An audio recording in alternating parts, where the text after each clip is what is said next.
બીજી એક સિસ્ટમ આવી રહી છે અને આ સિસ્ટમ પણ જોરદાર છે. દેશ સહિત ગુજરાતના ભાગોમાં સપ્ટેમ્બર તારીખ 3 થી 10 વરસાદ થવાની શક્યતા છે. ત્યાર પછી બંગાળની સિસ્ટમો, બંગાળ ઉપસાગરમાં એક પછી એક સિસ્ટમ બનતી જશે, લો પ્રેશર બનતા જશે, ડીપ પ્રેશર બનતા રહેશે. પણ શરૂઆતમાં જોવા જઈએ તો તારીખ 7 સપ્ટેમ્બરમાંથી 10 કે 11 સપ્ટેમ્બર વચ્ચે લગભગ દક્ષિણ ગુજરાતના ભાગમાં ભારે અતિભારે વરસાદ થવાની શક્યતા છે.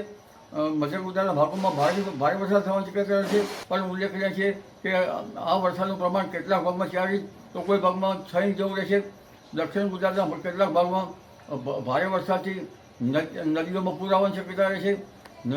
નર્મદાના જળસ્રાવ વિસ્તારમાં પણ જળ વધશે અને લગભગ મધ્ય ગુજરાત અને વડોદરા અને અન્ય ભાગોમાં પણ લગભગ કેટલાક ભાગોમાં ભારે કે અતિભારે વરસાદથી નદીઓ, નાની નદીઓમાં પૂરની સ્થિતિ રહી શકવાની શક્યતા રહેશે.